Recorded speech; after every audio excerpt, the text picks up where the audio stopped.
اعوذ باللہ من الشیطان الرجیم بسم اللہ الرحمن الرحیم وقال للذی ظن انہ ناج منہ اذکرنی عند ربک فانساہ الشیطان ذکر ربہ فلبث فی السجن بضع سنین صدق اللہ العظیم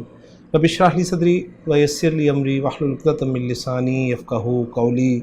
رب یسر ولا تعسر وتمم بالخیر آمین یا رب العالمین۔ آج کے سبق میں ہم انشاءاللہ تعالیٰ سورہ یوسف کی آیت نمبر 42 کو گرامیٹیکلی انالائز کریں گے۔ آیت کی تلاوت میں نے آپ کے لیے کر دی ہے اور آیت آپ سکرین پہ لکھی ہوئی دیکھ رہے ہیں، تو چلتے ہیں اس آیت کی طرف۔ اور سب سے پہلے ہم اس آیت کو وقف کی علامات کے اعتبار سے کچھ حصوں میں تقسیم کریں گے۔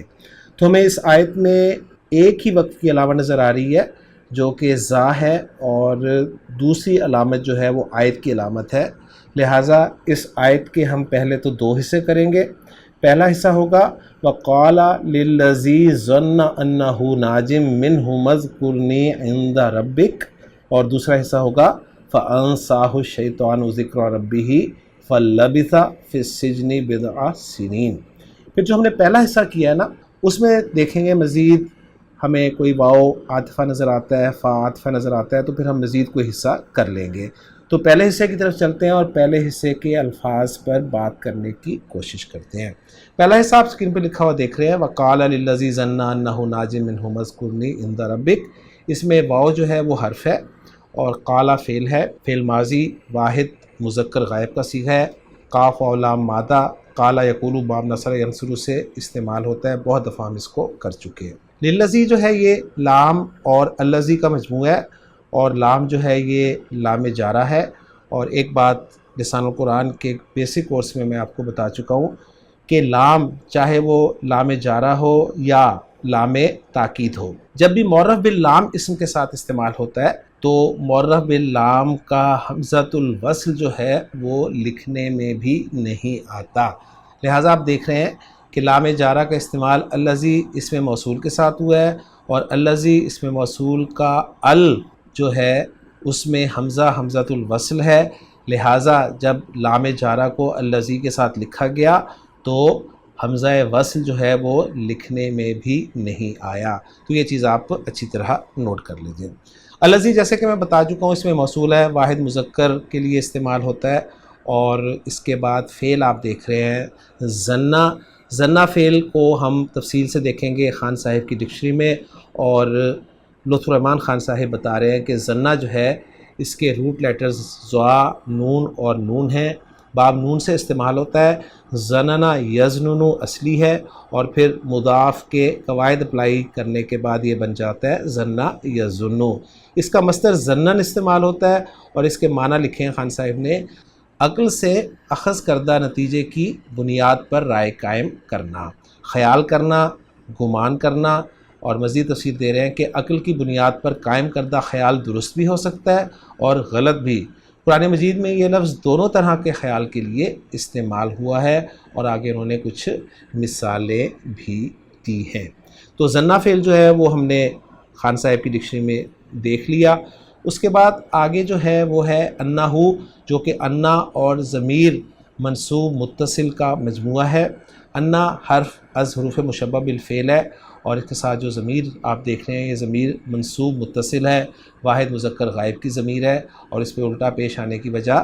آپ اچھی طرح جانتے ہیں کہ اس سے پہلے زبر ہے۔ اس کے بعد اگلا لفظ جو ہے وہ ہے ناجن، اور ناجن جو ہے یہ اسم منقوص ہے، اصل میں یہ ناجیون تھا،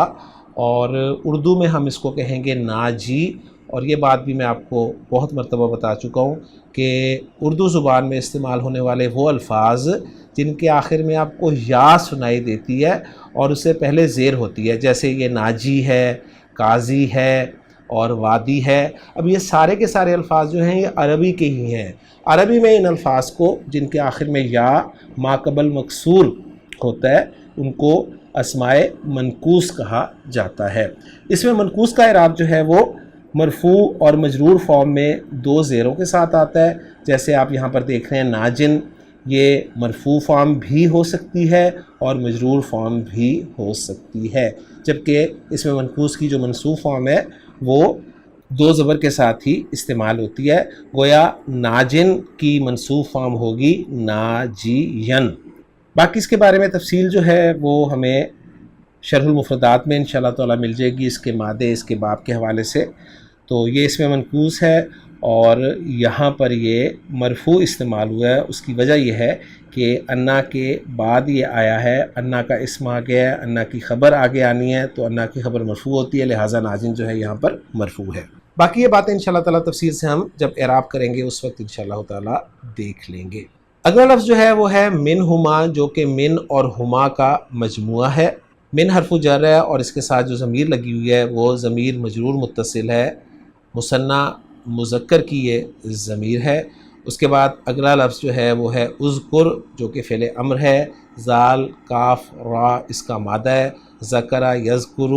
ذکرن، باب نصر ینصر سے استعمال ہوتا ہے، ذکر کرنا کے معنی میں اس سے فعل امر بنا اذکر۔ اور آگے جو آپ نون چھوٹا سا دیکھ رہے ہیں یہ حرف ہے، نون وقایا ہے، اور نون وقایا جب بھی یا متکلم استعمال ہوتی ہے فعل کے ساتھ، چاہے وہ فعل ماضی ہو، چاہے فعل مضارع ہو، چاہے فعل امر ہو، لازماً نون صاحب جو ہیں وہ بیچ میں آتے ہیں۔ تو یہ نون وقایا ہے، اور اس کے بعد جو ضمیر ہے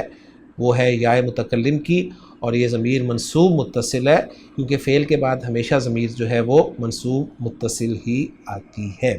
اس کے بعد اگلا لفظ جو ہے وہ ہے اندہ، جو کہ ایک ظرف ہے، اور ظرف کے بعد ہمیشہ مضاف الیہ آتا ہے، لہٰذا رب کا لفظ جو ہے وہ آپ مضاف الیہ کے طور پر دیکھ رہے ہیں، لیکن ساتھ ساتھ رب کا لفظ جو ہے وہ مضاف بھی ہے، جس کا مضاف الیہ جو ہے وہ کاف ضمیر مجرور متصل ہے، جو کہ واحد مذکر حاضر کی ضمیر ہے۔ تو گویا یہ ایک پیچیدہ مرکب اضافی کی شکل اختیار کر گیا ہے۔ تو الحمدللہ جی، جو ہم نے پہلا حصہ کیا تھا آیت کا، اس کے ہم نے الفاظ پر تفصیل سے بات کر لی ہے۔ اب ہم چلتے ہیں اس آیت کے دوسرے حصے کی طرف، جو کہ ہے فَأَنْسَاهُ الشَّيْطَانُ ذِكْرَ رَبِّهِ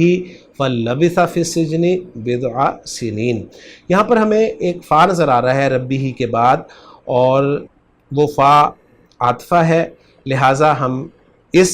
حصے کے دو حصے کر لیں گے۔ پہلا حصہ جو ہے وہ ہوگا فَأَنْسَاهُ الشَّيْطَانُ ذِكْرَ رَبِّهِ، اور دوسرا حصہ بن جائے گا فَلَبِثَ فِي السِّجْنِ بِضْعَ سِنِينَ۔ تو جو پہلا حصہ ہے اس کے الفاظ پہ بات کر لیں گے۔ فا حرف ہے،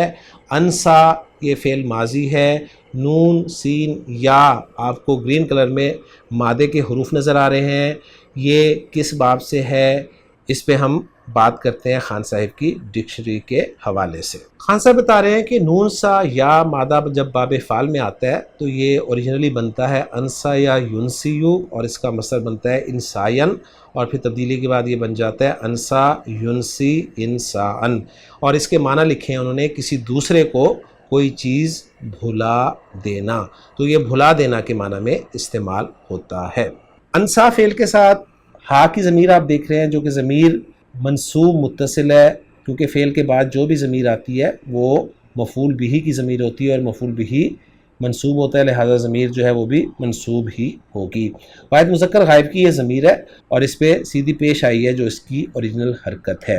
اس کے بعد اگلا لفظ جو ہے وہ ہے الشیطانو، جو کہ مرفوع استعمال ہوا ہے، اور اس کے بعد ذکر کا لفظ ہے جو کہ الف لام کے بغیر ہے، تنوین کے بغیر ہے، لہٰذا مضاف بن رہا ہے، اور اس کے بعد جو مضاف الیہ ہے وہ رب ہے، رب اسم ہے، اور رب اسم جو ہے فردر مضاف ہے، ضمیر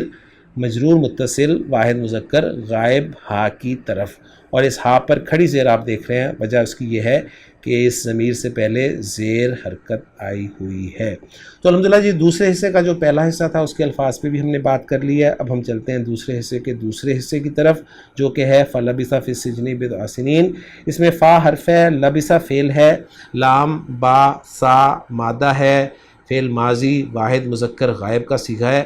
اور اس کے باب اور معنی پر بات کر لیتے ہیں۔ خان صاحب لکھ رہے ہیں کہ یہ اس باب سین سے استعمال ہوتا ہے، لبث یلبث لبسن، جس کے معنی کسی جگہ قیام کرنا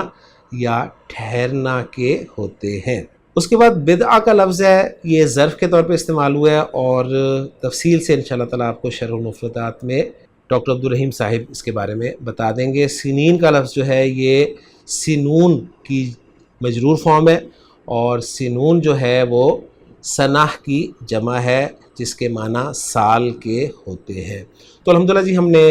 الفاظ پر اپنے طور پہ بات کر لی ہے۔ اب ہم چلتے ہیں ڈاکٹر عبدالرحیم صاحب کی ورکنگ کی طرف، اور ان کی ورکنگ میں دیکھتے ہیں کہ وہ ہمیں کیا موتی جو ہے وہ دے رہے ہیں۔ اور جیسا کہ آپ جانتے ہیں کہ ڈاکٹر عبدالرحیم صاحب شرح المفردات اور ایضاحات النحویہ ان دو ٹاپکس کے تحت جو ہے وہ انفارمیشن فراہم کرتے ہیں۔ تو ان دونوں ٹاپکس کے لیے میں دعوت دوں گا جناب مفتی سعید صاحب کو کہ وہ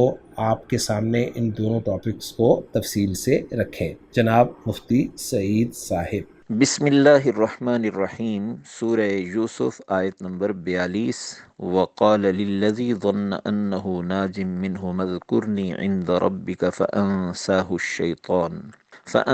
الشیطان ذکر ربہ فلبث فی السجن بضع سنین، صدق اللہ العظیم۔ آیت گرامی سے متعلق بھیجی گئی عبارات کی تحلیل مرحلہ وار پیش خدمت ہے۔ آیت کے کلمہ ناجن سے متعلق عبارت ہے نجا منہ ینجو نجاء و نجاتن، خلص من اذاہ فہو ناجن و انجا غیرہ و نجاہ۔ اس عبارت کے ذریعے ایک تو اس کا باب متعین کرنا مقصود ہے کہ یہ باب نصر ینصر سے ہے، نجا ینجو اصل میں ہے نجو ینجو، اور اس کا لازم ہونا بھی ظاہر کیا جا رہا ہے نجا منہ کہہ کر۔ دو مصدر بتائے جا رہے ہیں نجاءن اور نجاتن۔ معنی بتایا جا رہا ہے خلص من اذاہ کہ فلاں نے فلاں کی اذیت سے، تکلیف سے چھٹکارا پا لیا۔ فہو ناجن کہہ کر اس کا اسم فاعل ظاہر کیا جا رہا ہے، اور اس کا اس میں منقوص والا اعراب بتایا جا رہا ہے کہ حالت رفع اور جری میں یا گر جائے گی اور قازن کی طرح ناجن اس کو پڑھا اور لکھا جائے گا۔ باب افعال اور باب تفعیل سے اس کا متعدی ہونا ظاہر کیا جا رہا ہے انجا غیرہ اور نجاہو کہہ کر۔ معنی یہ بنے گا کہ فلاں نے اپنے سوا کسی اور کو نجات دلائی، چھٹکارا دلایا۔ اذکرنی کے ضمن میں عبارت ذکر کی جا رہی ہے ذکر الشیء لہ یذکرہ ذکرا اعلمہ بہ۔ اس عبارت کے ذریعے ایک تو اس کا باب متعین ہو رہا ہے کہ باب نصر ینصر ہے، ذکر یذکر، اور یہ مجرد ہی میں متعدی ہے، چنانچہ ذکر الشیء کہہ کر اس کا مفعول بہ ذکر کیا جا رہا ہے۔ اور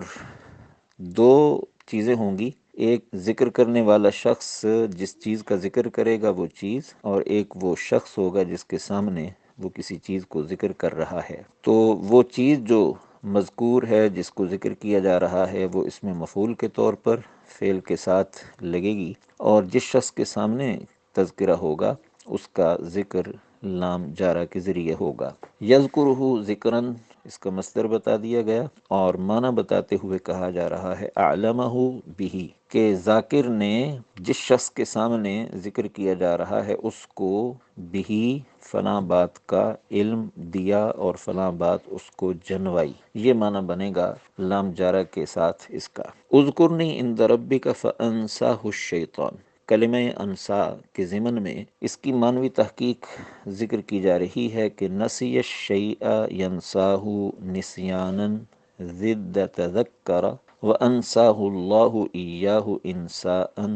جعلہ ینساہ۔ مجرد میں اس کا باب ذکر کیا جا رہا ہے کہ یہ باب سمع یسمع سے ہے، نسیہ ینسا، اور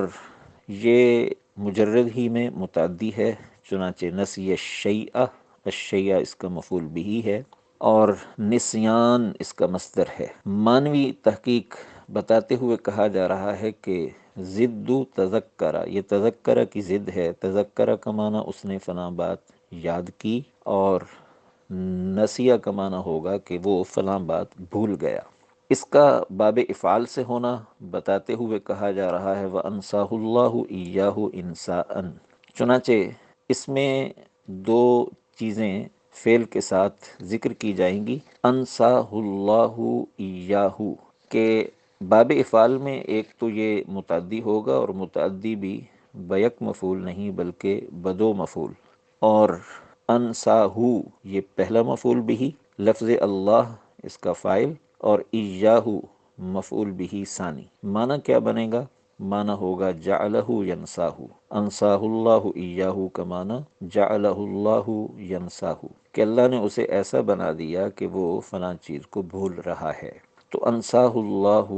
کا معنی بنے گا کہ اللہ نے اس کو فلاں بات بھلوا دی، اور یہاں آیت میں نسبت شیطان کی طرف ہے تو معنی ہوگا شیطان نے اس کو فلاں بات بھلوا دی۔ فلبث فی السجن میں کلمہ لبث کے ضمن میں اس کا مفہوم بتاتے ہوئے کہا جا رہا ہے لبث یلبس لبسا مکث فہو لابس۔ ایک تو باب متعین ہو گیا کہ یہ باب سمع یسمع سے ہے، لبث یلبس مصدر ہے لبسن اور معنی ہے مکث، کہ وہ کچھ دیر ٹھہرا، اور اس میں فاعل لابس۔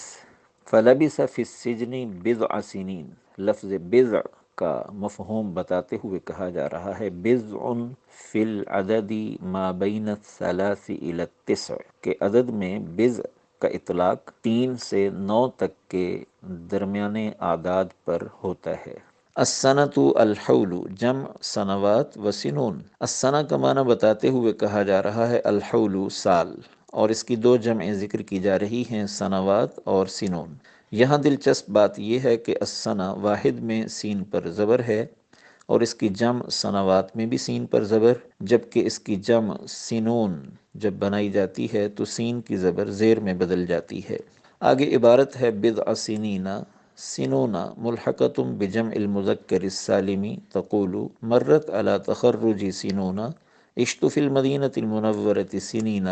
تلاقینا بعد سنین۔ کہا یہ جا رہا ہے کہ سنونا جمع مذکر سالم کے ساتھ ملحق ہے، یعنی سنونا کو ہم جمع مذکر سالم تو نہیں کہہ سکتے، اس لیے کہ اس میں جمع مذکر سالم والی شرائط نہیں پائی جاتی جن کا تذکرہ آگے آ رہا ہے، البتہ اس کو جمع مذکر سالم کے ساتھ ملحق فی الاعراب قرار دیا جا رہا ہے۔ چنانچہ تینوں مثالیں پیش خدمت ہیں کہ حالت رفعی میں واو نون کے ساتھ، حالت نصبی اور جری میں یا نون کے ساتھ اس کا اعراب ظاہر ہوگا۔ مرت علی تخرجی سنونا، گزر گئے میرے فارغ التحصیل ہونے پر کئی سال، یہاں سنونا مرت کا فاعل ہو کر مرفوع ہے اور اس کی حالت رفعی واو نون کے ساتھ ظاہر ہو رہی ہے۔ عشت فی المدینۃ المنورۃ سنینا، کہ میں رہا مدینہ منورہ میں کئی سال، سنینا یہاں عشتو کا مفعول فی ہو کر منصوب ہے اور اس کی حالت نصبی یا نون کے ساتھ ظاہر ہو رہی ہے۔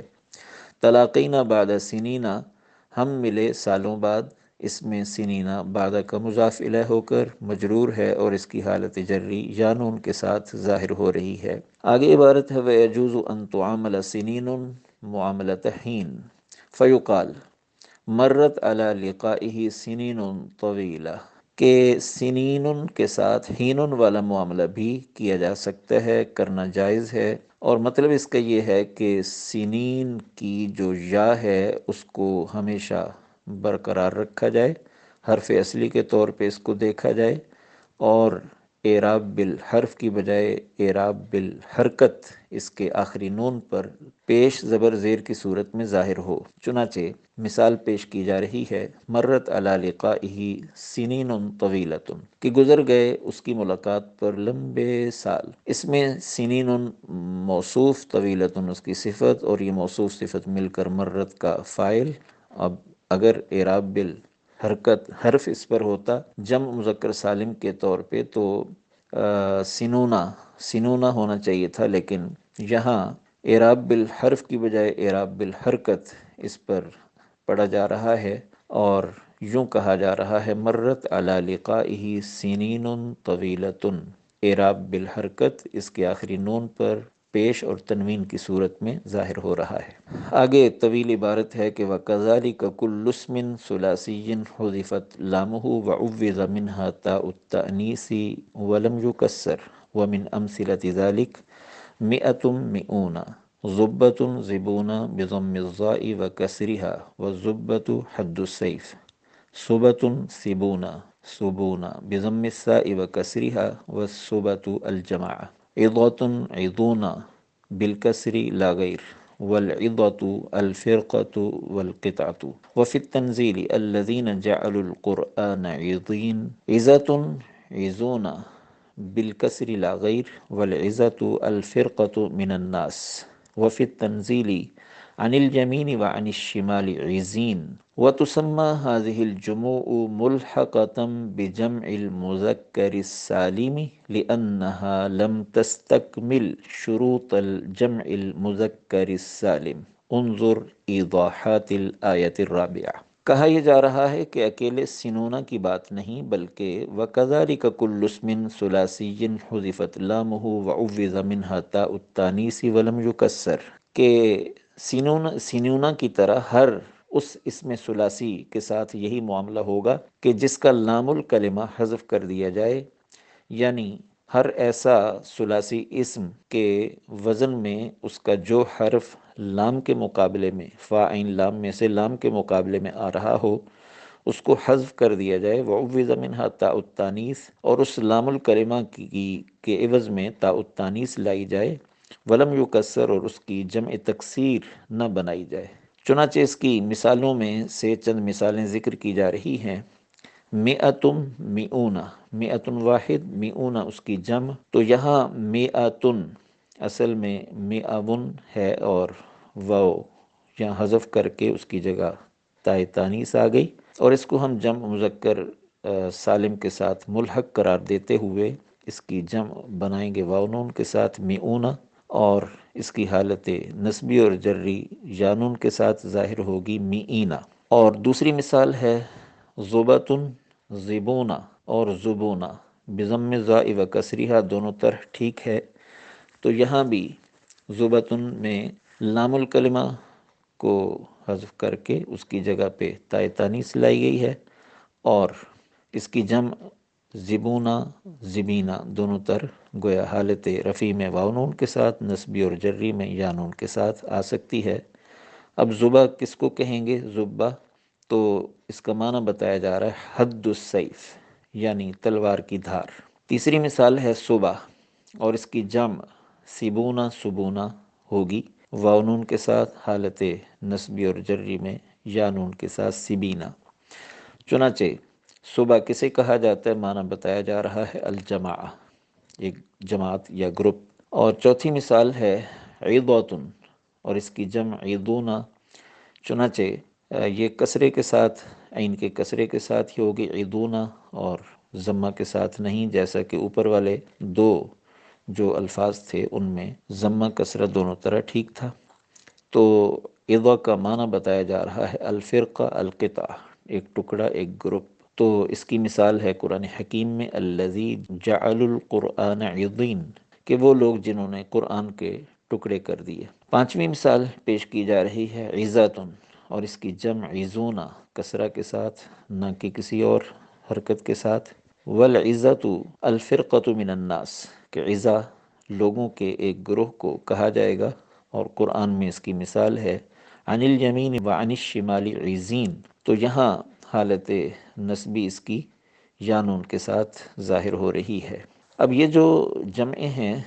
یہ سب کی سب ان کے بارے میں کہا جا رہا ہے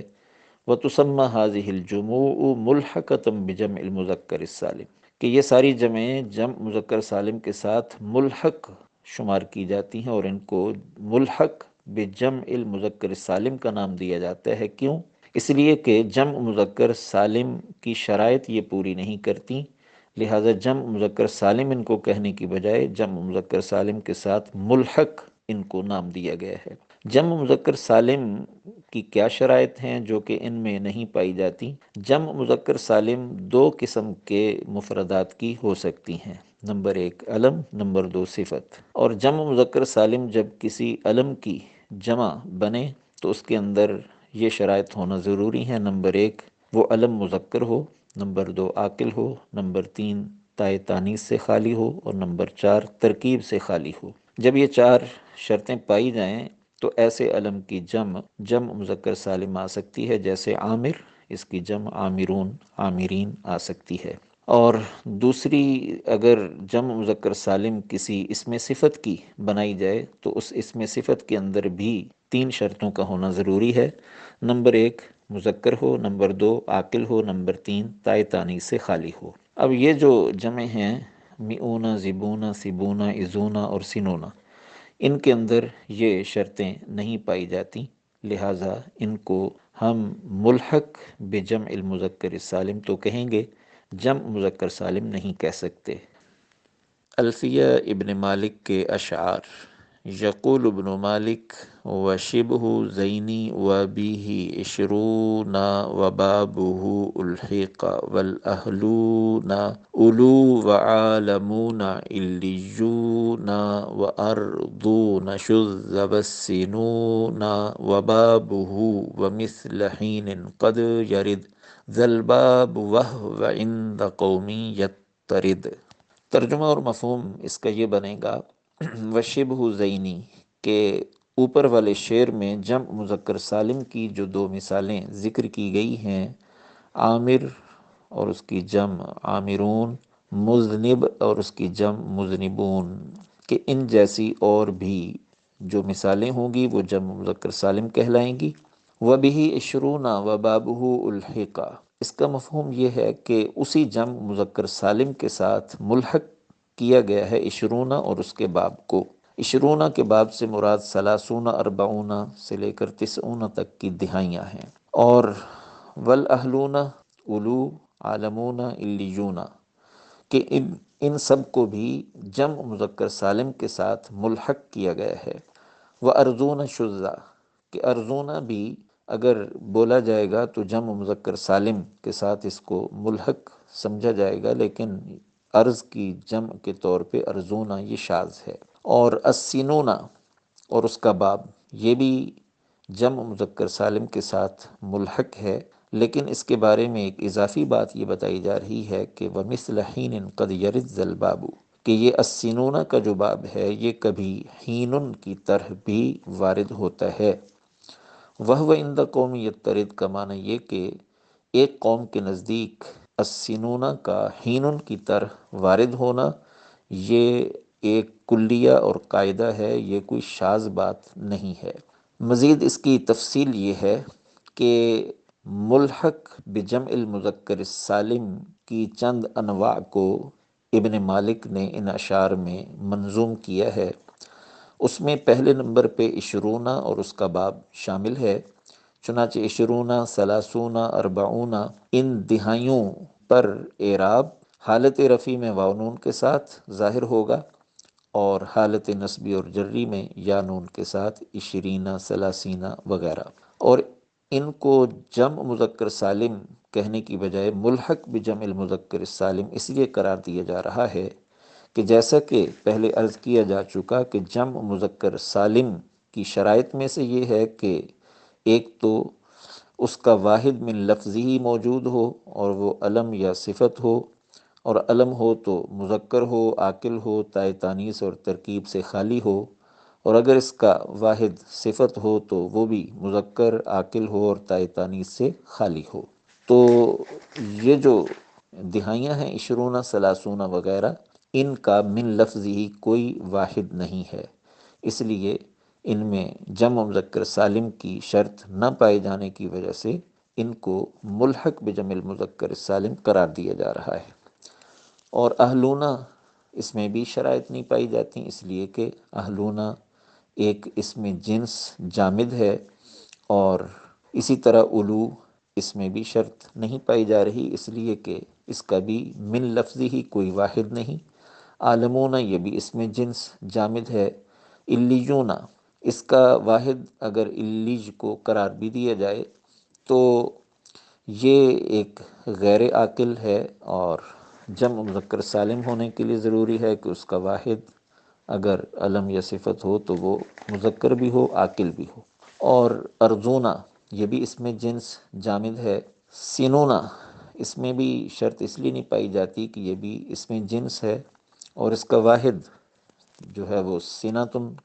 ہے، اور جو اس کے باب میں دیگر مثالیں ہیں جو پہلے ذکر کی گئی، مئتن، زباتن، صباتن، عظاتن، عزتن، تو ان سب کے اندر تائے تانیث، جبکہ جمع مذکر سالم ہونے کے لیے جو شرائط ذکر کی گئی ہیں اس میں یہ بھی ہے کہ اس کا جو مفرد ہو، واحد ہو، وہ تائے تانیث سے خالی ہو، یہاں سب کے ساتھ تائے تانیث لگی ہوئی ہے۔ تو ان کے ساتھ ان الفاظ میں چونکہ جمع مذکر سالم والی شرائط نہیں پائی جاتی، لہٰذا انہیں جمع مذکر سالم کے ساتھ ملحق بتایا جا رہا ہے اعراب میں، کہ ان کا اعراب حالت رفیع میں واو نون کے ساتھ، حالت نصبی اور جری میں یا نون کے ساتھ ظاہر ہوگا۔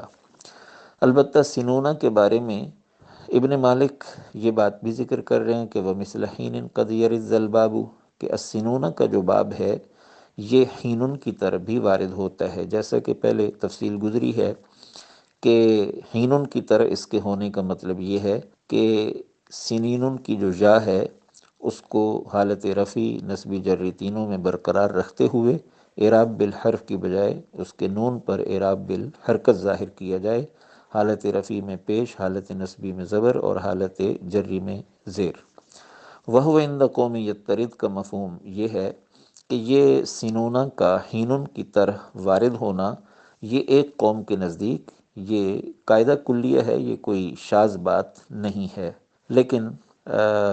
بعض کتابوں میں یہ درج ہے کہ یہ ایک قبیلے کا استعمال تو ہو سکتا ہے عرب میں سے، لیکن اکثر عرب کے ہاں گویا سنونہ کو حینن کی طرح قرار دینا یہ شاذ ہی ہے۔ بدع تقول بدعۃ رجال و بدع نساء و بدعۃ عشر رجلا و بدع عشرۃ امرأۃ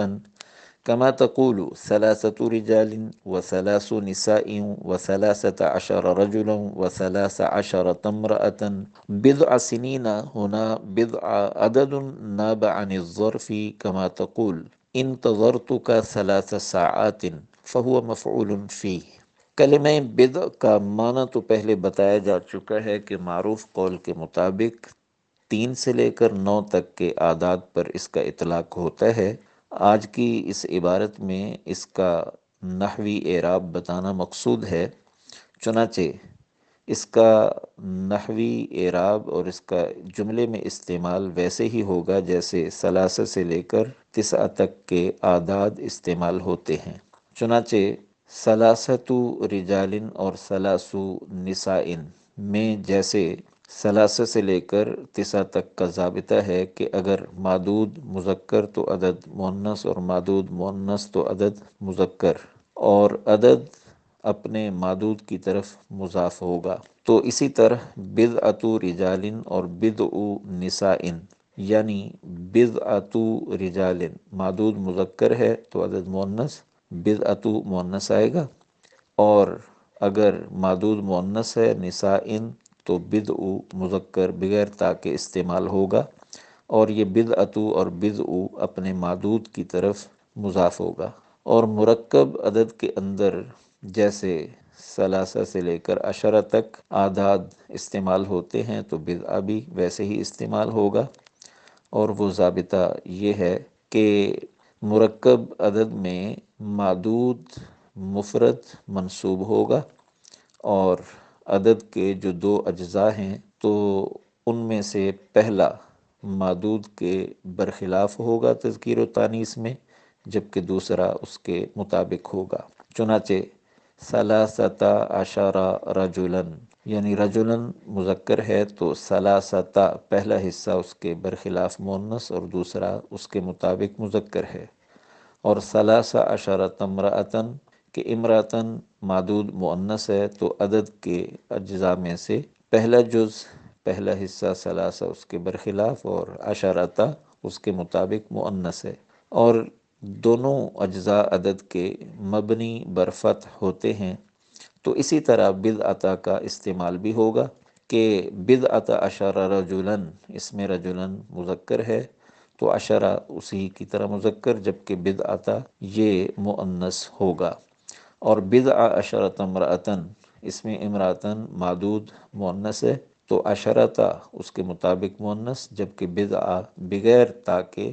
مذکر استعمال ہو رہا ہے۔ اور ثلاثۃ عشرہ میں جیسے دونوں اجزاء عدد کے مبنی بر فتح، تو اسی طرح بدعۃ عشرہ اور بدع عشرۃ میں بھی دونوں مبنی بر فتح ہے۔ آگے بدع سنین کے بارے میں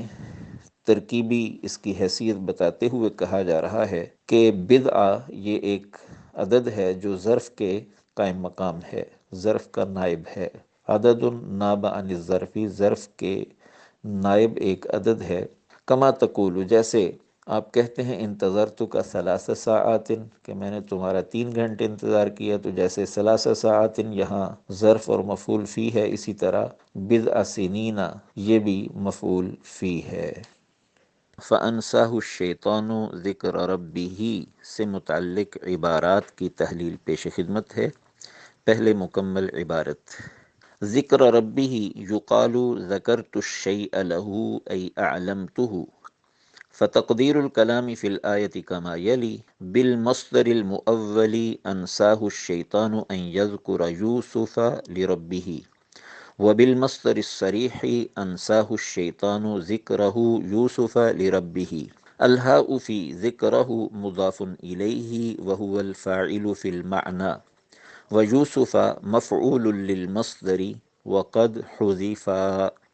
وأضيف الذكر إلى الرب بأدنى مناسبة، هذا إذا كان الضمير في أنساه عائدا إلى الناجي، وهذا قول، والقول الآخر أنه يعود إلى يوسف عليه السلام، ويكون التقدير حينئذ كما يلي بالمصدر المؤول أنساه الشيطان أن يذكر ربه، وبالمصدر الصريح أنساه الشيطان ذكره ربه، فالهاء في ذكره مضاف إليه بمعنى الفاعل وقد حذف، وأضيف المصدر إلى المفعول، المراد بالرب في التقدير الأول الملك، وفي التقدير الثاني الله عز وجل۔ شروع میں ذکر مصدر کا متعدی ہونا بتاتے ہوئے کہا جا رہا ہے ذکرت الشیء لہ ای اعلمتہ، کہ اس میں ایک ہوگا ذکر کرنے والا ذاکر فاعل، دوسرے وہ چیز ہوگی جس کا ذکر کیا جا رہا ہے مذکور، اور تیسرا وہ فریق ہوگا جس کے سامنے ذکر کیا جائے گا اور اس کو کہا جا سکتا ہے مذکور لہو۔ ذکرت الشیء لہو کا معنی بنے گا عالمتہ ایاہ، کہ میں نے فلاں چیز کا ذکر فلاں کے لیے کیا یا فلاں کے سامنے کیا، یعنی اس کو فلاں بات جنوا دی۔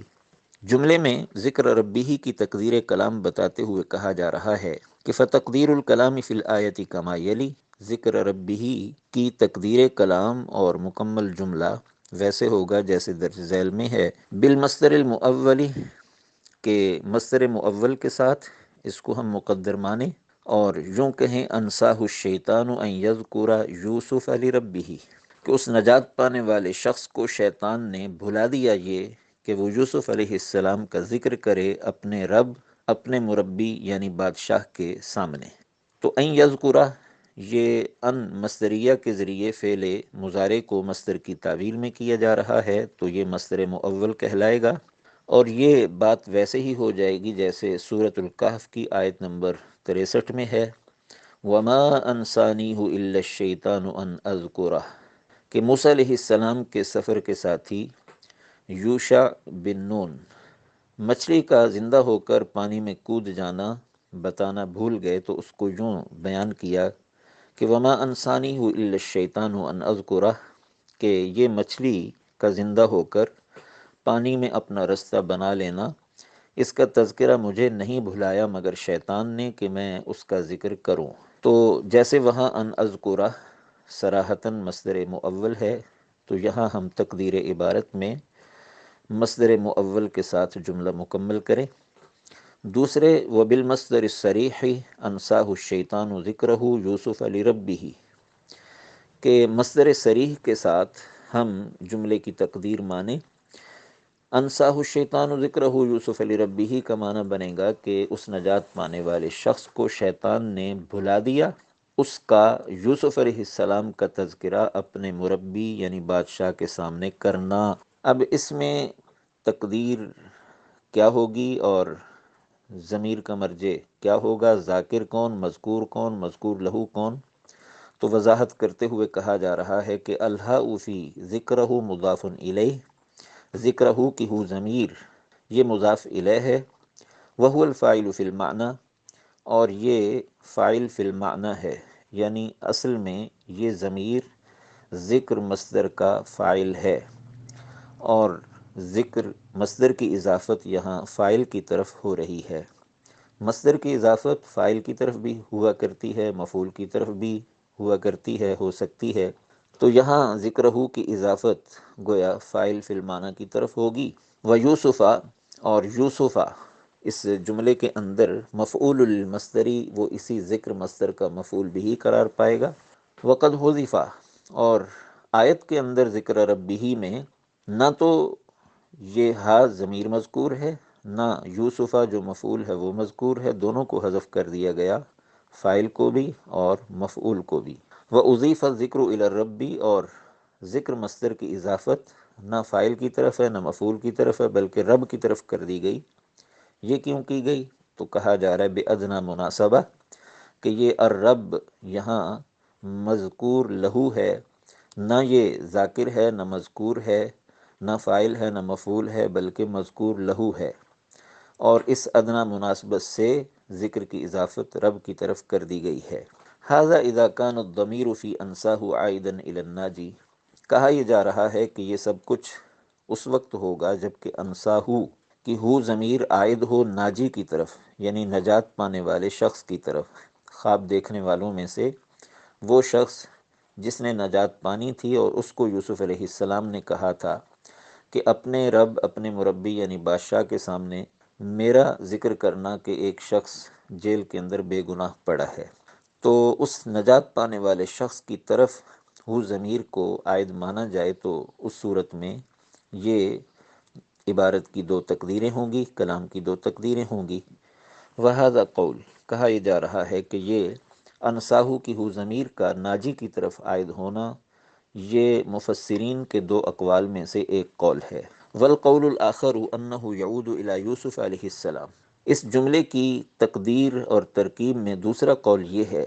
کہ یہ ضمیر یوسف علیہ السلام کی طرف لوٹے۔ ویکون التقدیر حینئذ کما یلی، اور اس وقت عبارت کی تقدیر ویسے ہوگی جیسے در ذیل میں ہے کہ بالمصدر المؤولی، مصدر مؤول کے ساتھ جملے کو مکمل کرتے ہوئے ہم کہیں گے انساہ الشیطان ان یذکر ربہ، کہ یوسف علیہ السلام کو شیطان نے بھلا دیا کہ وہ اپنے رب کو یاد کریں۔ وبالمصدر الصریح، اور مصدر صریح کے ساتھ تقدیر مانتے ہوئے یہ کہا جا سکتا ہے انساہ الشیطان ذکرہ ربہ، کہ یوسف علیہ السلام کو شیطان نے ان کا اپنے رب کو یاد کرنا بھلا دیا۔ فالہاء فی ذکرہ مضاف الیہ، اب یہ دوسری جو تقدیر ہے ذکرہ ربہ، اس کی تفصیل بتاتے ہوئے یہ کہا جا رہا ہے کہ ذکرہ کی ہو ضمیر یہ مضاف الیہ ہوگی بمعنی الفاعل، یعنی یہاں ذکر کی اضافت اپنے فاعل کی طرف قرار پائے گی۔ وقد حذف، اور یہ فاعل حذف کر دیا گیا، البتہ ذکر ربہ جو آیت میں ہے اس میں اضیف المصدر الی المفعول، مصدر کو مفعول کی طرف مضاف کر دیا گیا، گویا یہاں مصدر اپنے مفعول کی طرف مضاف ہے اور رب یہ ذکر کا مفعول بھی ہے۔ تو اس میں گویا عام طور پر جو چیز چلتی ہے وہی ہوگی، یعنی مصدر کی اضافت فاعل کی طرف بھی ہوا کرتی ہے، مفعول کی طرف بھی ہو سکتی ہے، اور یہ عام قاعدہ اور ضابطہ ہے۔ تو یہاں ذکر کی اضافت مفعول کی طرف قرار پائے گی، جبکہ اگر انساہو کی ہو ضمیر کا مرجع نجات پانے والے شخص کو بنایا جائے اور وہاں ذکرہ یوسف لربہ کی تقدیر بنائی جائے تو اس میں ذکر ربہ میں ذکر کی اضافت رب کی طرف نہ تو فاعل کی طرف قرار پاتی تھی اور نہ مفعول کی طرف بلکہ مذکور لہو کی طرف ادنا مناسبت سے۔ المراد بالرب فی التقدیر الاول الملک وفی التقدیر الثانی اللہ عز وجل، کہا یہ جا رہا ہے کہ دونوں تقدیر عبارت کے اندر لفظ رب کا مصداق کیا ہوگا؟ تو اگر انساہو کی ہو ضمیر کا مرجع ناجی نجات پانے والے شخص کو قرار دیا جائے تو وہاں رب کا مصداق اس کا مربی اور بادشاہ ہوگا، جبکہ وفی تقدیر ثانی انساہو کی ہو ضمیر کا مرجع یوسف علیہ السلام کو قرار دینے میں رب کا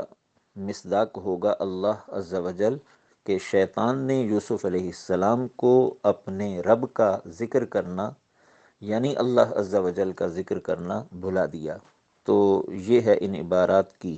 تحلیل اور تشریح۔ تو الحمدللہ جی، آپ نے مفتی سعید صاحب کی زبانی شرح المفردات اور ایضاحات النحویہ کو اچھی طرح سے سمجھ لیا۔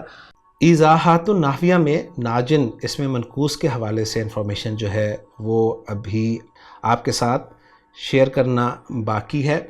لیکن میں دیکھ رہا ہوں کہ لیکچر کا دورانیہ جو ہے وہ طویل ہوتا جا رہا ہے، لہٰذا ہم سورہ یوسف کی آیت نمبر 42 کے حوالے سے جو بھی انفارمیشن ہے اس کو یہیں تک